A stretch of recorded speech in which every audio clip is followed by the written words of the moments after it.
Hello everyone and welcome to a really nice game from the penultimate round of the Akiba Rubinstein Memorial Tournament. It is the German Bobby Fischer versus Captain America. Vincent Keymer takes on Sam Shankland, and Vincent already won the tournament. He's playing incredible in this event. He started by winning 4 games in a row, then he got 1 draw, then again a win, then a draw, and absolutely spectacular. No one can catch him. He is the winner, but you still have to play good chess. So let's check out what happened in this one.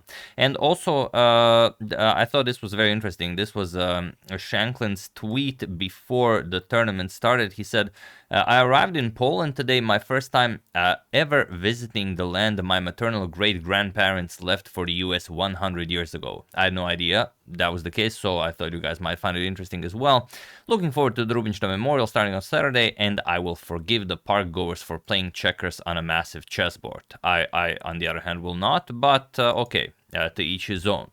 Now let's check out the game. Vincent with white opens with knight to f3. He starts it off with a reti opening. Knight f6, we have c4 and pawn to g6. We have knight to c3 and pawn to d5. So transposing into the English, we have c captures, knight captures, and pawn to h4. And you can see that Vincent spent 6 minutes on this pawn to h4 move.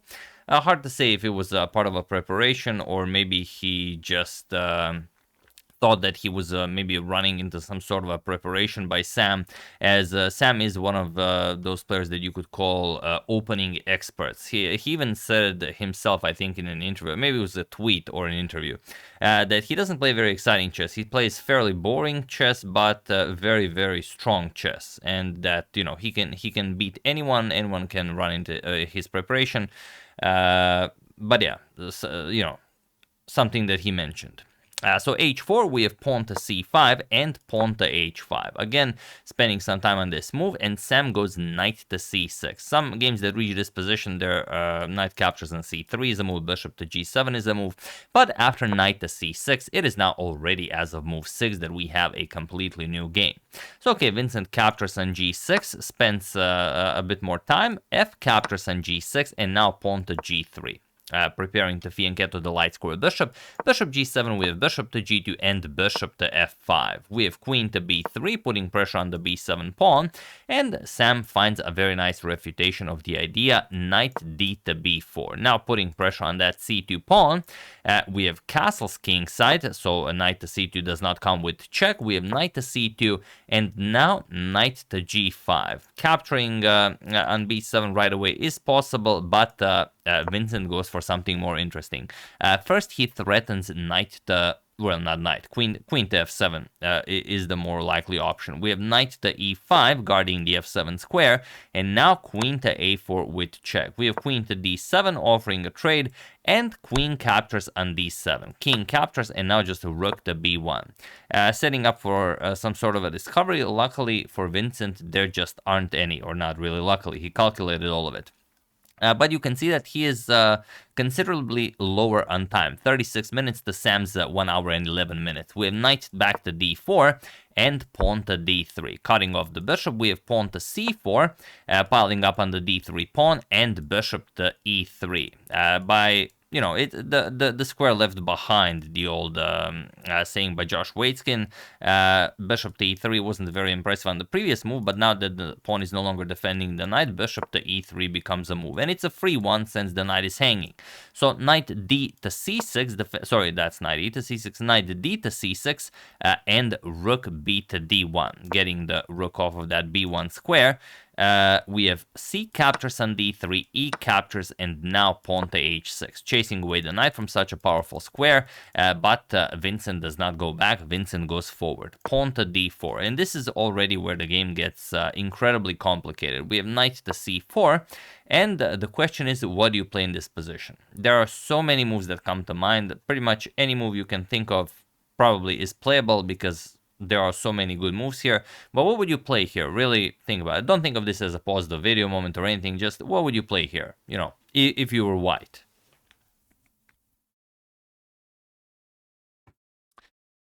Well, many moves come to mind. One obvious move is just move back the knight. Your knight is hanging, you move back the knight. Knight g to e4, and the game continues. Something like rook 8 to c8, and whatever.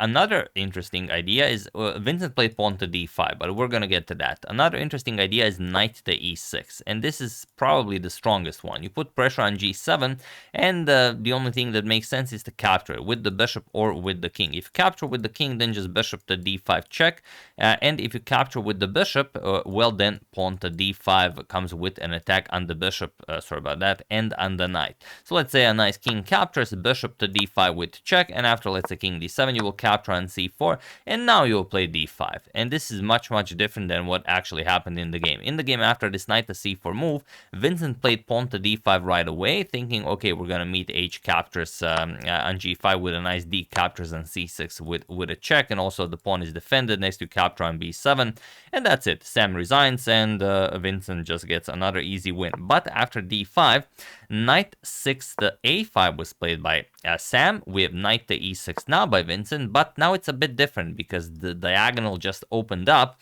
and Sam has a resource that was not present a move earlier. Bishop captures on c3, b captures, knight captures on e3, f captures, and now rook a to c8. And all of a sudden, this is a very different endgame that what we discussed on that sort of a pause the video moment. We have knight back to f4, knight to c4. We have pawn to e4 attacking the bishop, bishop to g4 attacks the rook, rook to d4, and now knight to e5. Also possible is knight to e3, but not as impressive, because once that rook comes to b1, all of a sudden it's black who has problems. So knight to e5 by Sam, and rook to c1, defending the c3 pawn. We have king to d6, and knight to d3. We have rook to c7, Sam prepares to double up on the c file, and knight captures on e5. King captures, again very strong, prevents c4 as the rook on d4 would be hanging.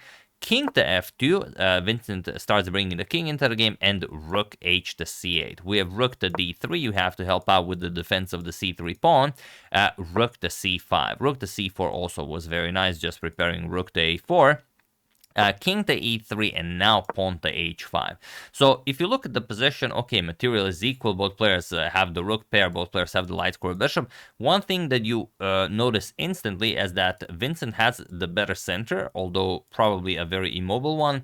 However, Sam has the 2-to-1 advantage on the king side. Also, you could claim that for the queen side, but there is the c pawn, which is a problem. But here, it's very easy to create a pass pawn. So g5 h4 will ensure the creation of the pass pawn for Sam on the king side. King to d2, we have rook to f8. Also possible was just rook to a5 to go after the a2 pawn, then something like rook c2, and then this rook could come to c4, and well, it's hard to even find the move here for Vincent. But okay, king to e3, we have pawn to b6, and rook to d2. We have bishop back to d7, bishop to f1, and now rook to a5. Just putting pressure on that a2 pawn. We have bishop to d3, adding a defender to the e4 pawn, as you are expecting something like rook to a4 to go after the pawn. Rook to a3, and now rook d to c2. We have pawn to g5, again preparing pawn to h4, rook to h1, and just bishop to g4, guarding the pawn here. Rook to f1, and Sam happily trades. Rook captures on f1, bishop captures, and now bishop to d7. We have bishop back to d3, and it seems like Vincent is holding his own, but there is a move that really makes Vincent's entire position unplayable. It's not an easy move to spot, and you have to really dig deep, but feel free to pause the video and try to solve this with a, with a beautiful move while I give you a couple of seconds. For those of you who were able to do it, congratulations on being a true hero of your family on this great Sunday. And for those of you who just want to enjoy the show, it is bishop to e8. Other moves are possible, of course. You could play h4 right away, you could play b5, sort of an improvement in the position, but bishop to e8 is the most elegant move and is definitely the one that we are looking for. The problem is Vincent is in Zugzwang. And what that means is that whatever move he makes really deteriorates his position. To give you an example, let's say you just want to move the king. Let's say you want to move the king back and forth, and you say, okay, black can't really do anything here. The problem is after, let's say, king to f3, Bishop to g6 will put pressure on the pawn here. Okay, king to e3, you will play g4. You take away the f3 square. Okay, king f2, let's still continue moving the king. Let's see how black wins if we just move the king back and forth. Okay, b5. Making it even harder for white to move. King back to e3, b4, or if you capture, then just bishop captures on e4, then you lose the d5 pawn as well. And now once you play c captures on b4, there's the very nasty rook captures on d3. King captures, bishop captures with check, king to d2, bishop captures, king captures, and now just pawn to h4, and that's it. The 2-1 on the king side is the key to victory in pretty much all the lines. Captures g3, and the passed pawn is unstoppable. Another thing, after bishop to e8, okay, you don't have to move the king. Let's say you just move the bishop back and forth. Can we do that? Not really. It's even worse. Let's say rook a4 attacks the bishop, you move the bishop back, just bishop to g6. Also one of the reasons why the bishop had to come to e8. You want the bishop on g6 to put pressure on the e4 pawn. And now once c4 is played, otherwise you're just going to lose that e4 pawn. Rook a3, and now you're pinning the bishop. Bishop captures and e4 is coming next. Then h4, then the position just crumbles. So after bishop to e8, Vincent tried the last remaining idea. He just played king to d2. He said, all right, if I have to give it up, I'm going to give it up. Bishop to g6, and now king to c1. Okay, bishop captures on e4. Sam takes the pawn. Bishop captures bishop captures, king captures, and king to b2. Hoping that the king would move, and then you can play the c4, and that's exactly what happens, even though king to d3 is playable right away. You don't even have to allow it. But okay, rook to a4, it's not a mistake or anything. We have pawn to c4 defending on d5, and king to f3. We have rook to h2 putting pressure on the h5 pawn, king to g4. We have rook back to e2, and now rook to c5. Just playing all the best moves here, making life miserable for Vincent. We have rook captures on e7, and rook captures on c4. And now we have pawn to d6. And even though Sam's position is winning, it's very easy to say that once you're analyzing the game after it has already been played. If you're actually playing the game and you have this position on the board, you can see even though time control has been reached, Vincent's position is so difficult that he's already again down to 1 minute and 49 seconds on the clock, whereas Sam has a full 41 minute and 54 seconds on the clock. But feel free to pause the video here and try to find the only move that wins the game for Sam while I give you a couple of seconds. The move that wins the game, and the only one that does so, is rook to d4. And that's, again, not easy to find. If you decided on pawn to h4 sets up for a beautiful, beautiful move that I'm sure, if you're a chess player, you had this happen to you more than once. And the idea is that after g captures and d7, okay, you're thinking, well, let's play rook to d4 now. But look at this. Yes, now you see it. Rook to e4 with check, and once the rook captures, now you bring a queen into the game. That's the problem. It's still okay, white will still have to work for his meal, but objectively it is winning. But after rook to d6, rook to d4 right away. Of course, Sam not about to fall for this, and now there is nothing Vincent can do here. He plays pawn to d7, hopes to throw in a rook e4 check, but king to f3. Of course, Sam doesn't allow it. King to c3, we have rook to d6, and now pawn to a3. And again, what to play here? Pawn to h4, most certainly not. And I will show you why. If you play pawn to h4, then after captures, and rook h7, there's just no way to win this. King g3, for example, king to c4, h3, king to b5, and now after pawn to h2, you're just going to check the black king, and that's it. If king to f2, you'll play rook f7 check. If king to e3, you'll go rook h7, and that's pretty much it. If rook captures on d7, hoping that you capture and you promote the pawn, just rook captures, and this is already enough for a draw due to the very active white king. But after a3, of course, Sam will not make that mistake. He plays pawn to g4. Now h4 captures, and the g pawn is much closer to queening. We have pawn to a4, pawn to a6, and here we have king to c2. King to c4, perhaps a bit more resilient, but a minute on the clock for Vincent. We have pawn to b5, creating another passed pawn, a5, and now rook to h7.